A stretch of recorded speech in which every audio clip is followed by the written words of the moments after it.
I can turn off the camera if you want to check out the centerfold for a little bit. He winks and then begins to walk out.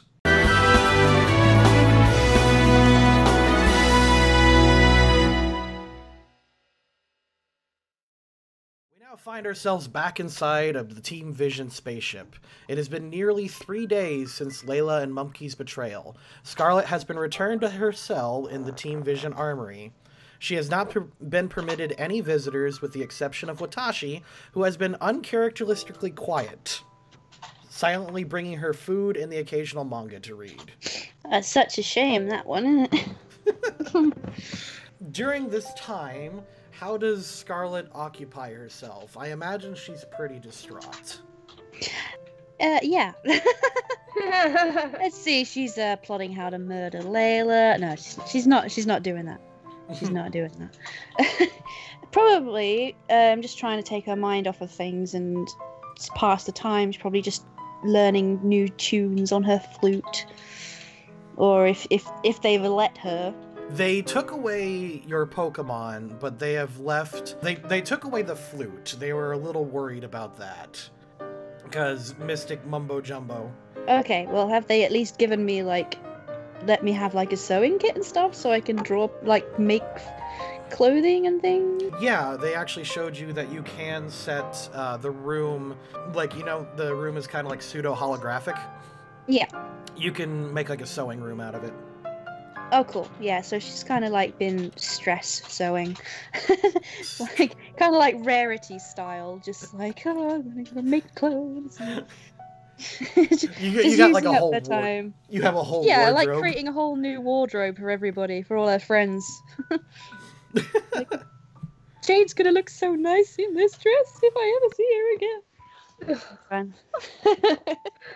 I imagine like she's got like mannequins like and she's drawn faces on them. Oh no. All right, so Scarlet, in your mad sewing like frenzy, you manage to fall asleep with needle in hand in the middle of the in the middle of the night, and Been there before. By day 2, give me a new perception check. Oh, yeah, this thing. D20 plus 1, go. 13. Okay. Unfortunately, despite being pleased with yourselves by making, like, a whole fashion line of wardrobe that would even make Aldous jealous, or that would even make Rudy jealous, in the middle of the night, your room flickers, and the power goes out, causing all of your hard work to disappear. No! And the only thing left in your room is the desk that you fell asleep on and a single but surprisingly comfy bed. Oh man! Oh, but do I notice it's gone out, or am I asleep? You are aware that it's gone out. Like, you heard the light flicker and the power just kind of went out and the illusion is gone. Okay, so can I just stand up and go and test the door? Sure. Okay, I go and test the door. Alright, you play with the dials a bit, and it is completely unresponsive.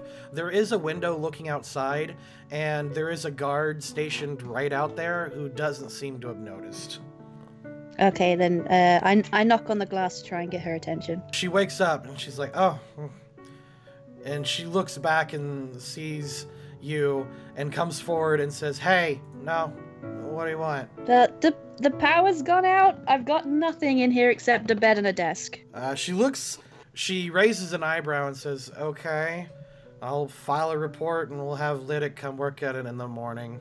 She just kind of walks over to a computer and she just starts typing stuff in. Okay. Oh, I guess, well, there's nothing else to do, so I might as well just go to bed.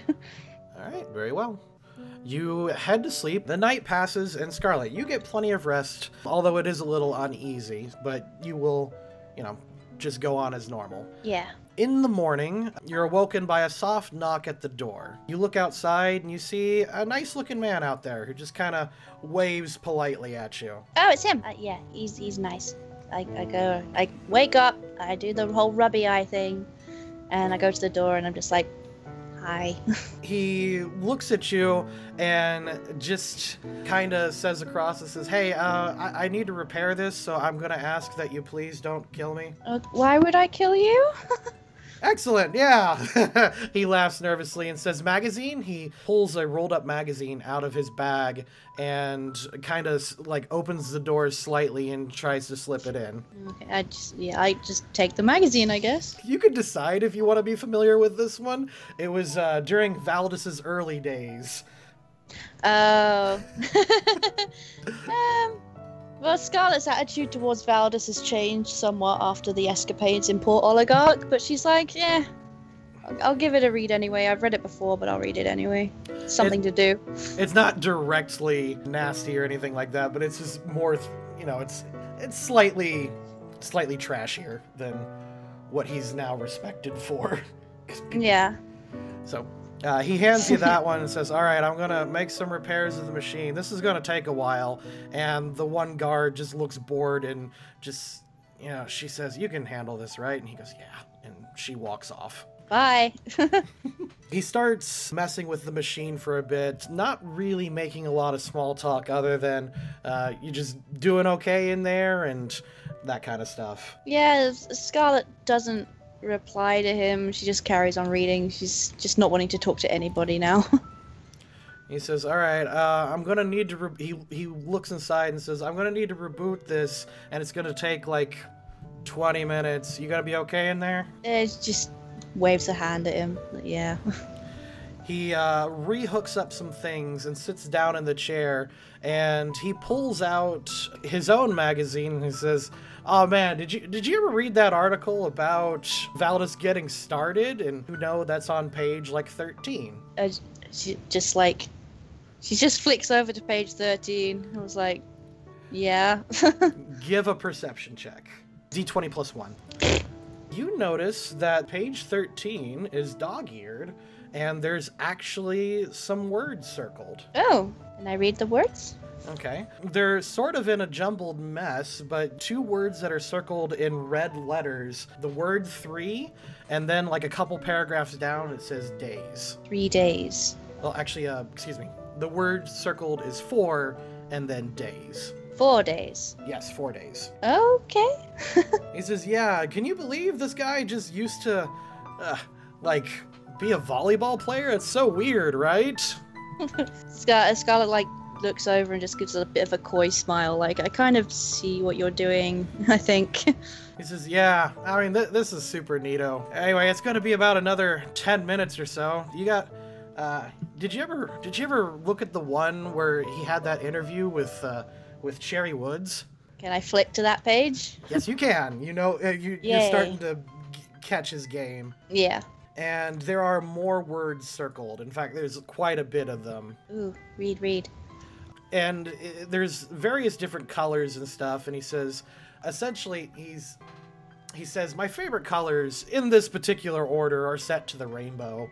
And you could see that he's got Roy G. Biv, colored in different markers, and a sentence forms, and it tells you that he has made contact with your friends. Oh, cool. He says that in 4 days, they are locked on to the space-time coordinates of this ship. Nice. Hey, Scarlet kind of just closes the magazine. Just looks over at him and just smiles. He says, well, I hope you can get used, I hope you can have some fun while it's still rebooting. It's going to take a little while, but I think I got it.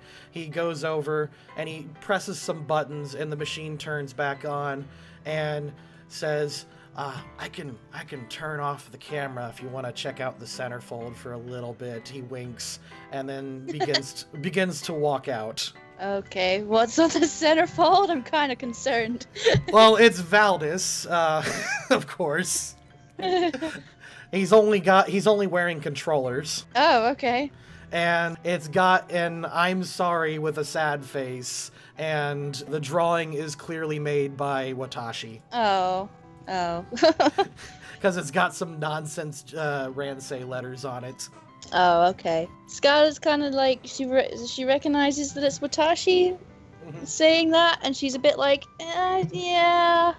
She knows in her heart that Watashi isn't a bad person. She's trying to do right. She's just goddamn annoying. So she's kind of like, yeah, okay, I'll move her away from the bad side a little bit more. Well, she did leave you a lot of yaoi manga to read. Oh, yay!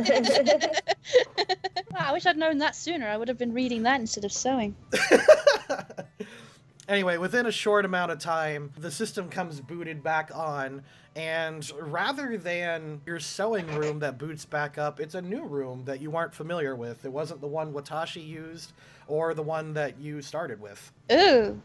What is in this room?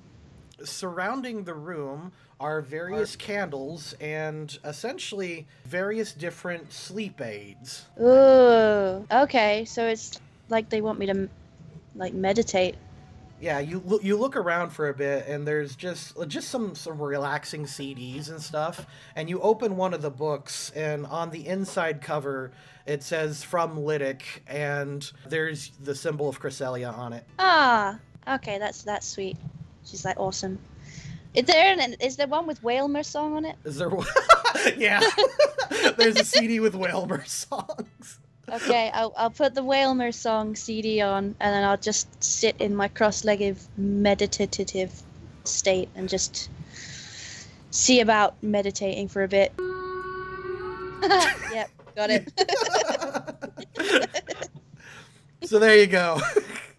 So being put to sleep by the sound of your people, you are able to enter the dream world for the first time in a long time.